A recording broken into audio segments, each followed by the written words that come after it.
We are live.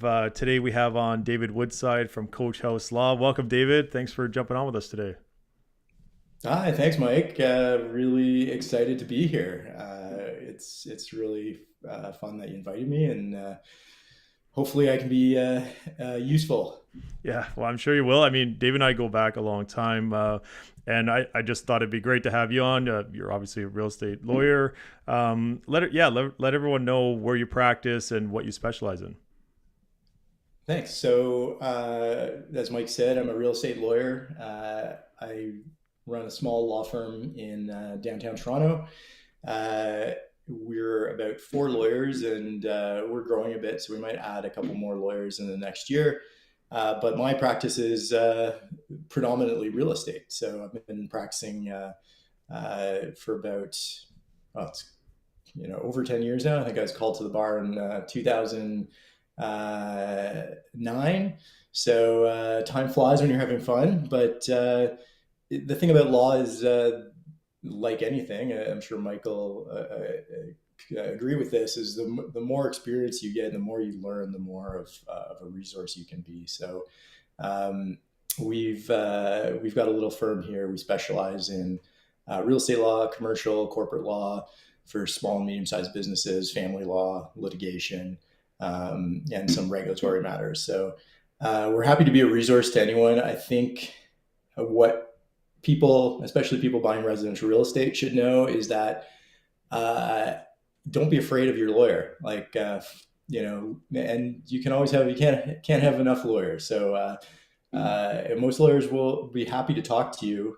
People are a little worried because they think we're going to cost them a fortune. But when you're dealing with really expensive property investments, it's good to get a set of legal eyes on things. So don't be a stranger, and call us for our thoughts on things whenever you like. Um, but yeah, Mike's got a list of questions here, Yeah. and Um, I No, that's great.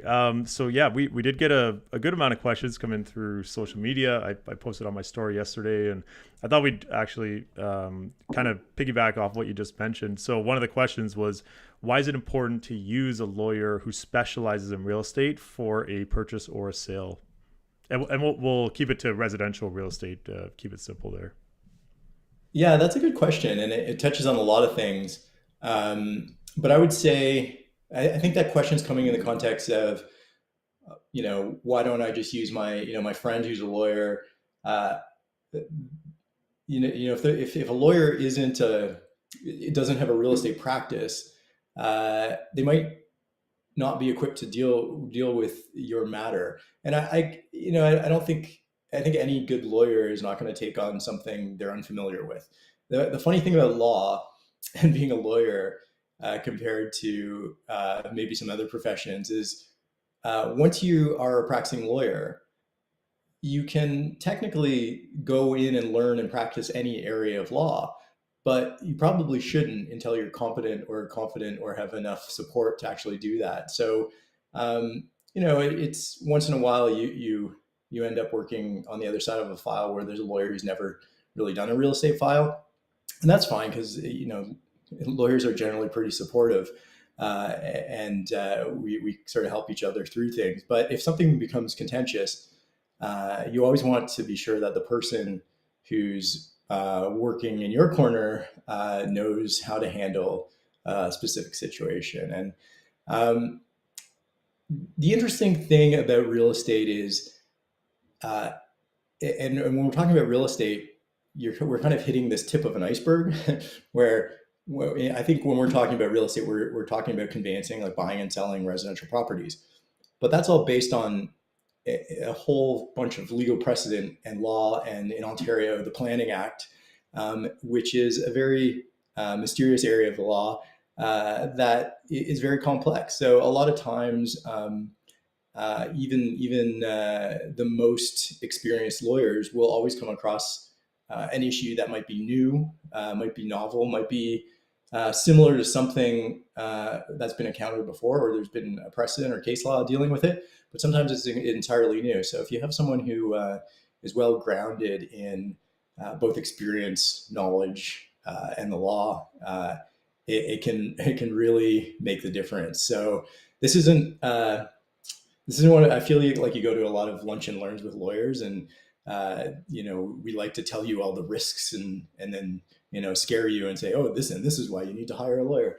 It's not this, but it is, things can get pretty murky pretty quickly, and I kind of feel like we're always kind of uh, going along a really smooth road, but all of a sudden there can be a pothole without you seeing it everywhere. So um, what I'm getting at is I don't think there's a problem of lawyers who don't know anything about real estate practicing, because it is it's not something you want to take on for the faint of heart. You don't want to take it on casually.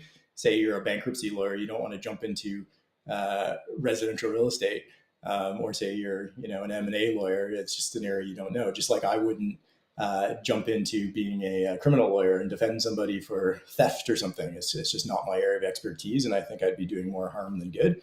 But um, the most a lot of my really good clients are referred to me from other lawyers I know in the legal community. So if your friend is a lawyer, definitely ask them about who's a good lawyer to use for residential real estate. I think that's a better question, and I think any competent lawyer is not going to take on a file if they don't specialize in real estate.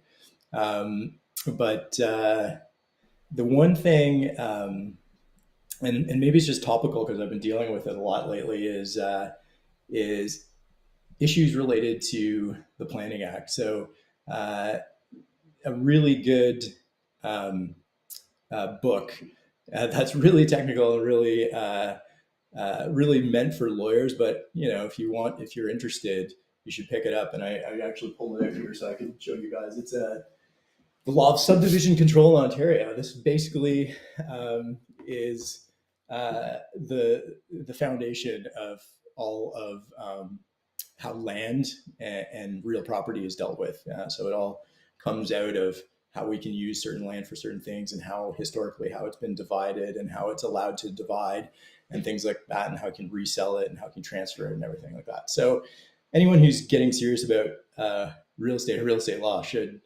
really know that book. And the lawyer who wrote it, Sidney Toiste, is one of the preeminent scholars in that area. So going back to the original question, why is it important to use someone whose focus is practicing on real estate? Just because it is complex, and there's a lot of moving parts, and it's you're going to be well served by someone who knows what they're doing, and that doesn't just mean when things go wrong, because when things go wrong or get unusual or get difficult, you definitely want someone who knows what they're doing.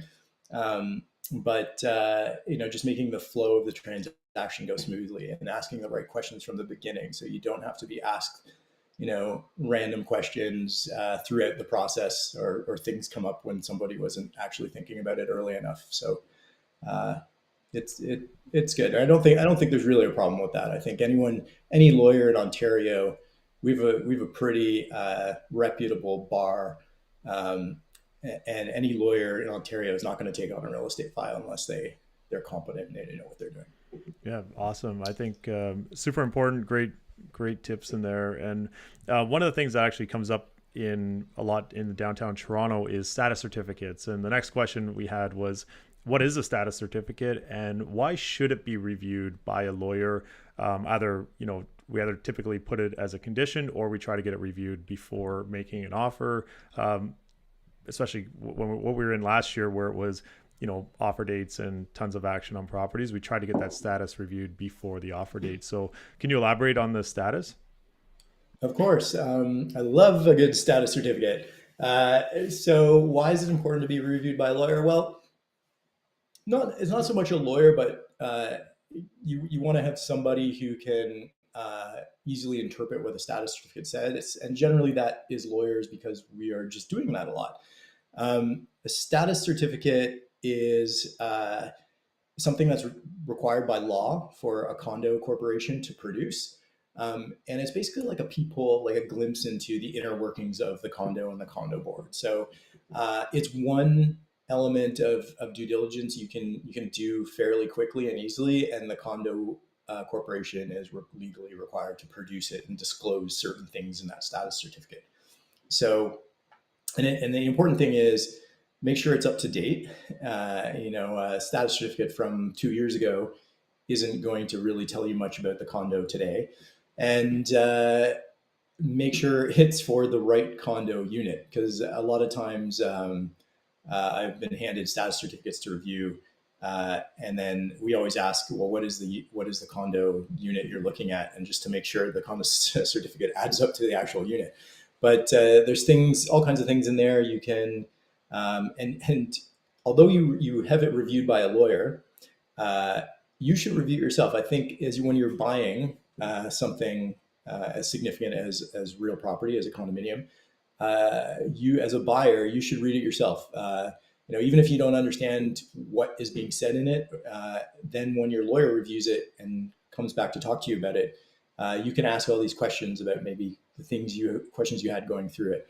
The status certificate contains a lot of information, a lot of documents, including the condo bylaws and the declaration, which is kind of like the founding document of the condominium, and that can sometimes be hundreds of pages.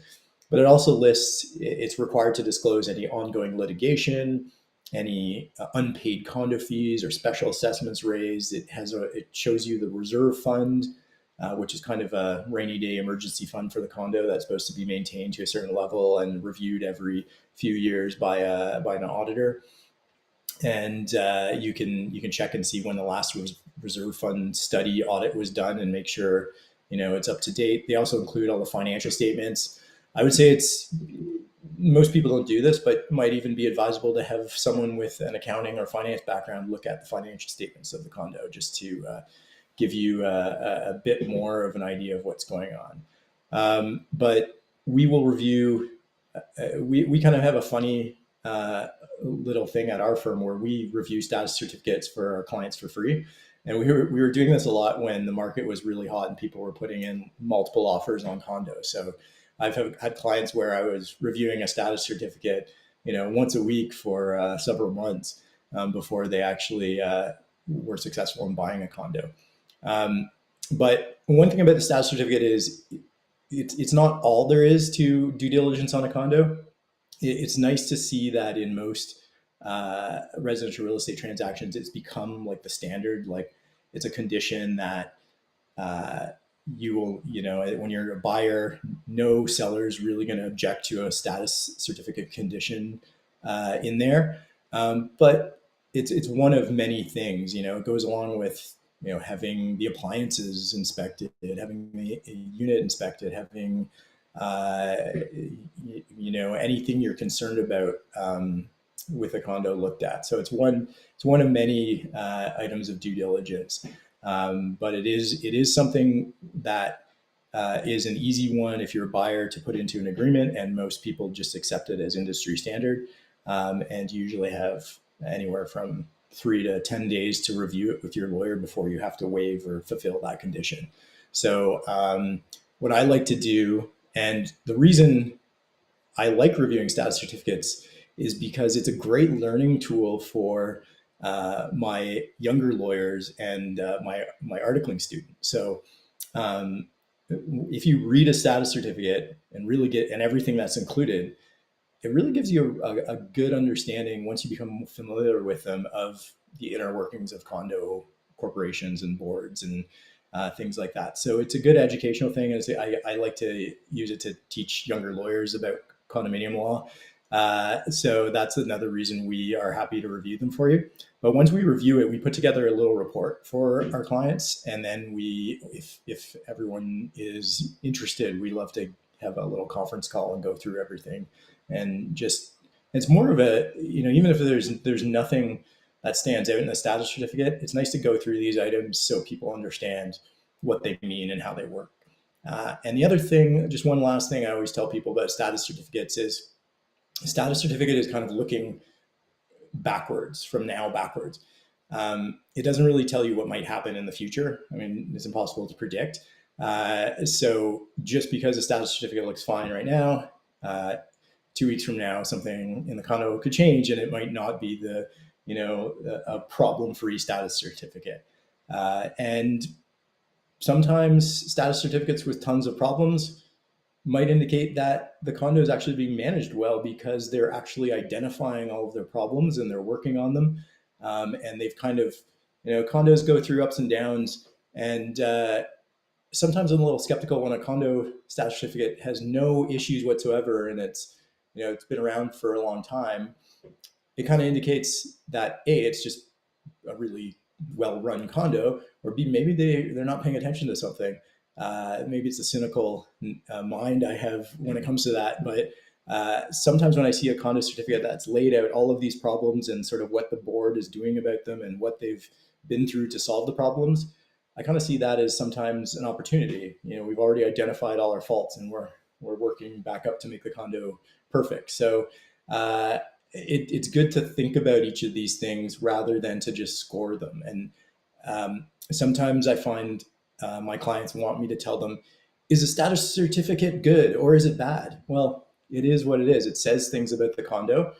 Some of those things might not be good for you, but some other people might be fine to hear these things. So one size does not fit all when reviewing a status certificate. So it's helpful to understand what's in there. And then when we review it, you can make your decisions about whether something that's identified or a potential risk is going to be a problem for you or not.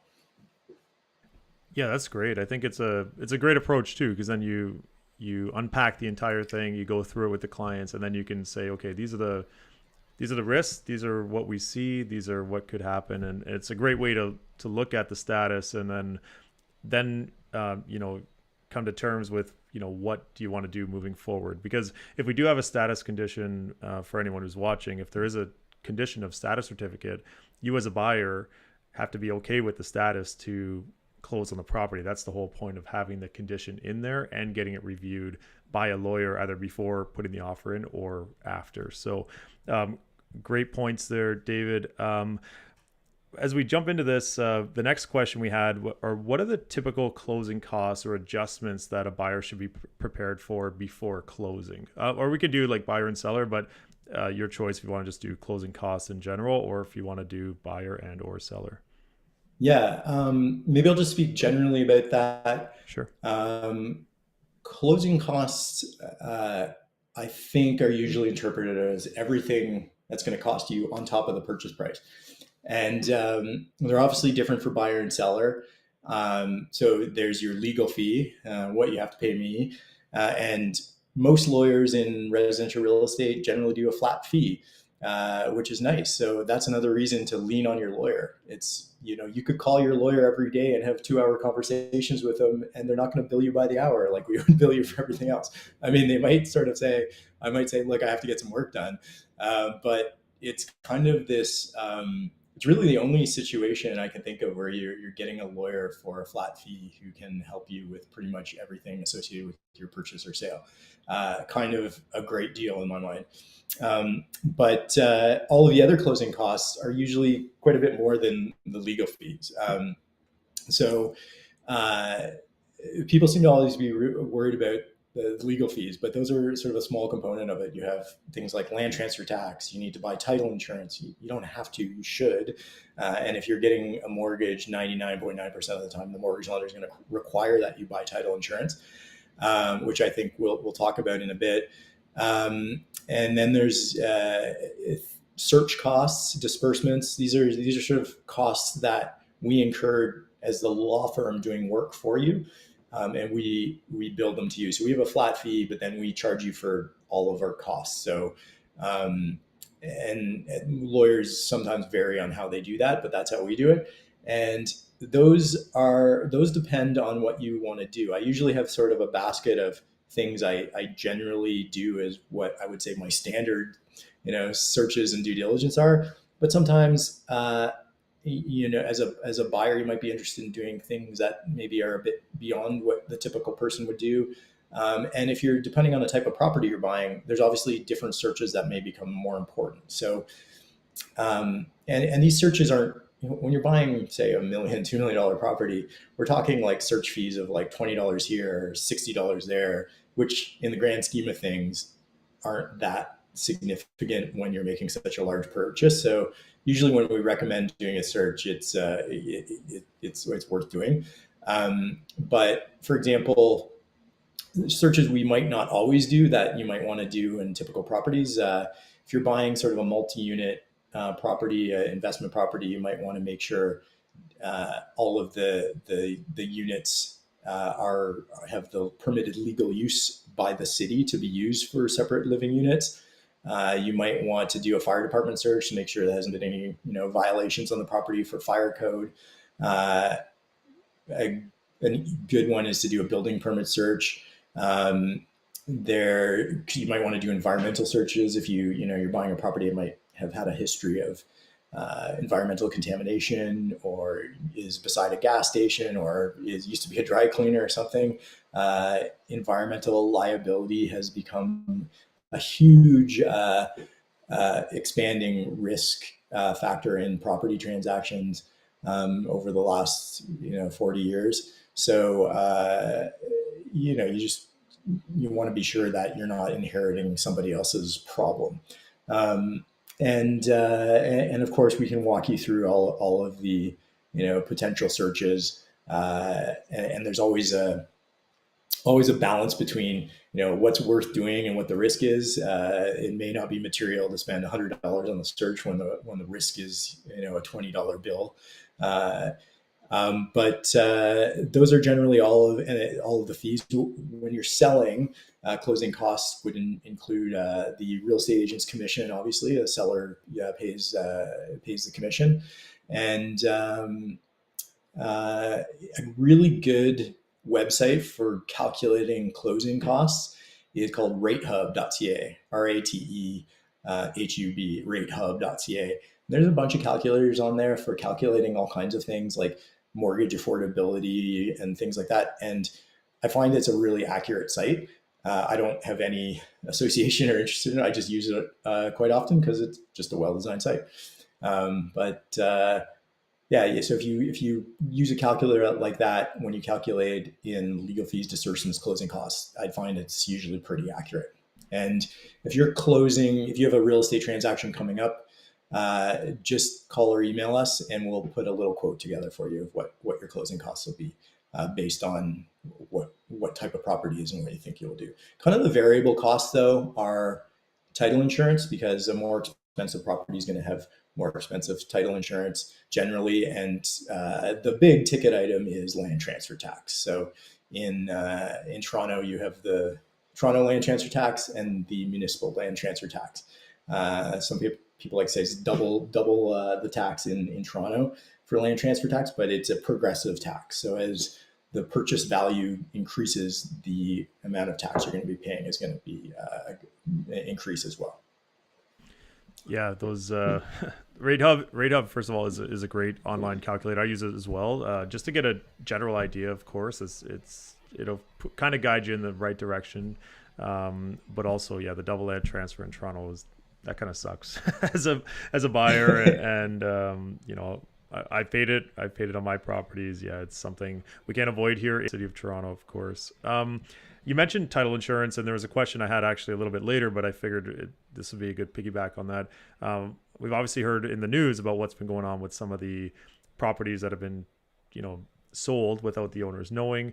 And can you elaborate if this would even cover any of that, or what is title insurance? Why is it important, and why are lenders actually requiring it now more and more? Great question, and that's super topical. I've had a number of people ask me in the last couple of days about the risks of their home being sold out from under them without them knowing. And it appears to be that that's sort of a fraud that's going on in Toronto right now.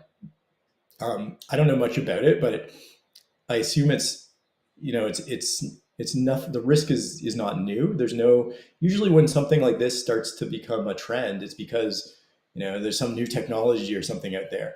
But this is just old fashioned fraud where somebody is pretending to be somebody else, which which is crazy. And you have to be a really, evil type of person to put on this act of pretending to be somebody else. You'd have to convince, say you're trying to fraudulently sell someone's house, you'd have to pretend to be the owner.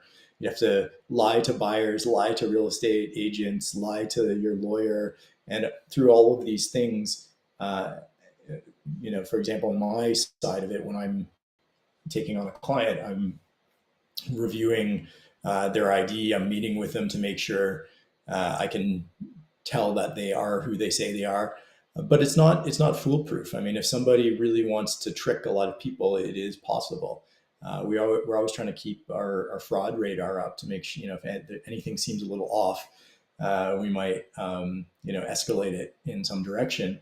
But this type of thing could be possible if somebody was a really nefarious character. And I mean, ways to protect yourself from that. I think as a buyer, you don't want to get in a situation where you're buying a property from someone who actually isn't the real seller. So visit the property, make sure it exists, ask lots of questions, things like that. Look at the history of the property. These are all, the more information you have, the more, for everybody involved, the more information you have, the more you'll be able to spot somebody who's trying to commit a crime. Title insurance generally provides protection from these things, but it's not something, sure, insurance generally isn't something you want to get in an accident for. If you know what I mean. You don't want to have to rely exclusively on insurance. So everybody needs to be vigilant and do their own due diligence when they're a buyer, when they're a lawyer, when they're a real estate agent, when they're a mortgage broker, anything like that. Just ask lots of questions, and if anything seems off, ask more questions, and don't feel silly asking simple questions about things like, how long have you lived here? Why is, you don't have kids? Why is there a whole bunch of children's toys here? Just anything like that, to make sure that the person selling the property has a right to do it. And ask, as a lawyer, whenever we generally ask people for 2 pieces of ID, and we meet with them to make sure they're of sound mind and to make sure they're not doing anything under duress. But if anything feels off, we'll ask for multiple pieces of ID. We'll ask for, ask to go and verify it with the ministry or something if we really felt there was something questionable going on. And I've been in a few situations where just my spider sense is tingling, and I decide, what, everything should be fine here, but I just don't feel like something's right, and so I'll delay things, or I'll ask for a second meeting, or people to come back or give me more information, just to be sure. But it's not something anybody wants to happen. And from the only thing I know about it is probably what everybody else has read about it in the news. And it sounds like it's part of sort of a group of people doing the same scam over and over again, which eventually I would like to think someone's going to get caught and do a lot of prison time for this, because it is highly illegal and it's a very serious fraud. But having title insurance, it will generally, I mean, it depends on the policy, as long as there's no exclusions for something like this. I think most title insurance companies I deal with cover this type of thing. And it's also good to get further types of insurance, like identity fraud type insurance and things like that. I can talk a bit more about title insurance, though, and what it is, Sure. and the concept of title. Yeah. And title is kind of, when we say you own property, we often say in legal terms that you're holding title. So you're holding title to the property, and with that, you have certain rights. You're technically holding it for the crown, really. And you can, for example, some of your title rights are the right to quiet enjoyment. You can do what you want on your property up to the point of breaking laws or being a nuisance to your neighbor, etc. And you can have marketable title, meaning you can sell your property, you can rent it, you can profit from it. So things that interfere with those title rights are what title insurance is insuring for. Mind you, the title insurance company will exclude various things that they don't cover for, or limit certain things. But what, some of the big things title insurance generally covers would be, say you buy a house and uh, years later your neighbor gets a survey done and it turns out that your house or your garage or something is on the neighbor's property and they want you to move it. Title insurance would cover you for an issue like that, provide compensation, and make sure that everything is worked out to and amenable to both parties. It would cover small things like weird fees that uh, your lawyer may not have found or not been able to find before buying. Like sometimes deferred taxes are hard to search for. They don't come up in a regular tax search. So sometimes you could get a letter from the city saying you owe $100 from 1985 for deferred taxes. And if you can't find whoever was responsible for that in 1985, title insurance would protect you. So little things to like big fundamental things. And it's generally a really small cost relative to the overall transaction. So it's worth it. It doesn't mean it's the best solution. And we have started to rely on it a lot more than we should. Uh, if you talk to, any uh, property law professors, they will generally say, "Oh, we should never rely on title insurance. We should, we should do everything we can to be satisfied that there's no problems with title, and we should not rely on title insurance." That's true, but having an extra level of risk mitigation through title insurance, even if you've done everything you possibly can, is nice to have. And the the thing about title insurance and the topic of us relying on it, it has allowed for us to speed up transactions, to make them less costly. I mean, if you were buying a property, especially when the market was really hot, you probably wouldn't want to spend the 5 grand plus to have a survey done and the weeks it would take just to make verify the property boundaries and everything like that. That's arguably something you should do because a survey is kind of a picture of a land done by a surveyor. It'll tell you exactly where the land boundaries are, where all the buildings on the land sit, and things like that. And that's really the best way to really know what you are buying.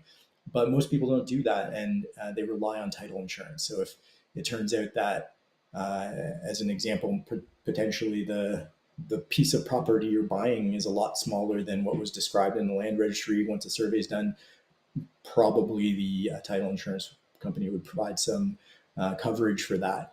But there are simple things that we do, and I find different lawyers do different things. So one thing we always do is we always do a building permit search to make sure there's no open permits. But some lawyers don't like to do that. They would rather not do the building permit search and rely on title insurance, because usually if you buy a house and you get the house and it turns out there's an open permit that existed from before you bought the house, title insurance will provide protection for that. The problem is the title insurance company is probably not going to provide 100% protection. They'll have their actuaries, underwriters come in and say, "Oh, we'll cover 95% of this cost."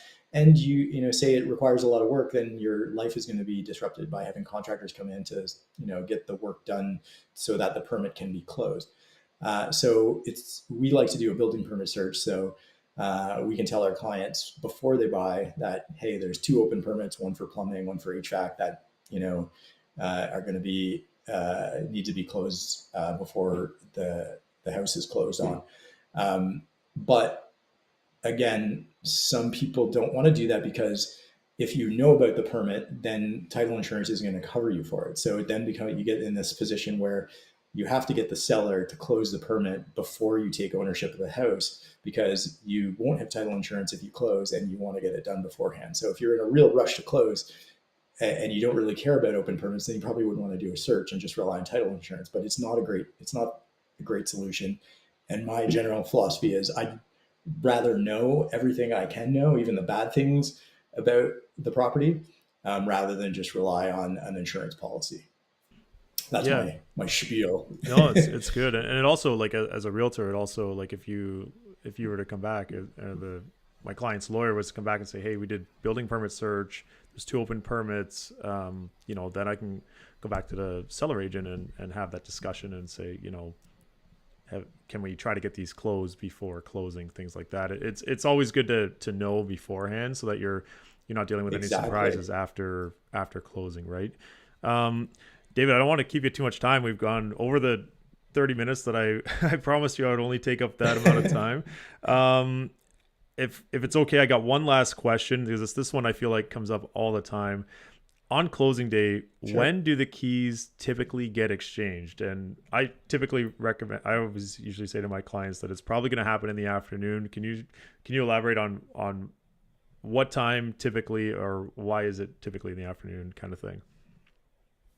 Yeah, and that's like all of these answers. There's no one simple answer, but generally, from our perspective, when we're closing a property purchase, we're trying to close as early as we can. The land registry is basically available from 9 a.m. to 5 p.m. to register a property. Most of the sale contracts we deal with have the deal must close by 6 p.m. So sometimes you can close after 5. But basically, the answer to your question is the buyer will be given keys as soon as the transaction is closed. And that's a moving target. It can be any time during the day. We're generally closing transactions probably 1 or 2 in the afternoon, but sometimes because of various little issues, or we're reliant on so many other factors in the transaction, the main thing being transferring money and the mortgage lender. So some mortgage lenders, some banks will advance funds the day before. Some, like BMO, generally advances funds the day before. Some banks will advance funds at the same time on closing day, 9 a.m. or 11 a.m. And then some banks, there's no rhyme or reason. They'll sort of advance funds as soon as they're satisfied and their underwriters have signed off on it. So that could be at 9 a.m. or it could be at 2, 3, 4 p.m. So if we don't get funds until late afternoon, we then have to wire all of the purchase funds to the seller's lawyer. They have to receive it, and we do everything by wire transfer just because it's most secure. But I find it annoys a lot of lawyers because uh, it can be unpredictable as to how long the wire transfer takes. It can take anywhere from 20 minutes to 3 or 4 hours. But I still think that a wire transfer is better than printing a check and having it certified and having a courier deliver it, because couriers, I find, are very Shakespearean in their unpredictableness. There's nothing worse than on a Friday you're waiting on a courier and they're sitting in traffic on the 401 or something. So I like the wire transfer, but that it does nothing. Nothing is really instantaneous in transferring large sums of money. It's not like a James Bond or Mission Impossible movie where you transfer $1 billion from one account to another in like 20 seconds. It's just we haven't got there yet. So the practical aspects of a transaction slow things down, but there's no certain time as to when the house or condo or property will close. But we're trying to do it as early as we can. As soon as it closes, your lawyer will call you or email you and say, "Congrats, you own the house," and you will either pick up the keys from our office. We will courier the keys to you. And in this day and age, often there are no keys. Sometimes it's just a door code. So we'll give you the code to the door. Sometimes we use lock boxes where we'll give you the lockbox code and you'll get the key from a lockbox. Or sometimes with condos, a concierge will be holding the key for you, and we'll get it that way. So there's multiple ways, and with technology, we're not using keys as much as we used to as well. Lots of fobs, lots of apps, and things like that. So the access mechanism will be given to you as soon as you close, and once it's closed, you then own the house. And it's funny because it's kind of a very uneventful situation. It's really just your lawyer calling and saying, "Hey, we've closed. You now own the property," and then you can go to the property and go in, and uh, you own it. So I kind of wish there was more like pomp and circumstance, like there was a big certificate that's issued and things like that. But it's a fun time, and anyone who's purchased a home, it is kind of exciting. But the actual key delivery is more of Hi, you've purchased your home. Congratulations. Come and get the keys. Yeah, nice. Yeah, I mean, yeah, I usually just mention to the clients it'll probably happen in the afternoon, just in case they were planning to, hire movers or something. I would always recommend the movers the next day, just in case it doesn't happen till later in the day. You don't want the truck sitting in the driveway for waiting for that call, right? But awesome, David. This was so great. Thank you so much for coming on. I think everyone's gonna really enjoy this, and they'll be able to watch it back as much as they want or need. How can people get in touch with you? How can they connect with you? Yeah, Oh, thanks. I'm sure you'll put up my details, but our firm is called Coach House Law, so just coachhouselaw.com. And my phone number is on our website and my email. And feel free to call, email, or just walk into our office anytime you want. Um, we're not necessarily going to be available whenever you call, but we'll try to get back to you if you leave us a message anytime. awesome. Yeah, I'll tag everything in the show notes, and thanks everyone for watching, for tuning in. If you like this, hit that like and subscribe button, and we'll try to get you more of these live Q&As as the weeks go on. Thanks, David. Really appreciate it. Thanks, everyone. Bye.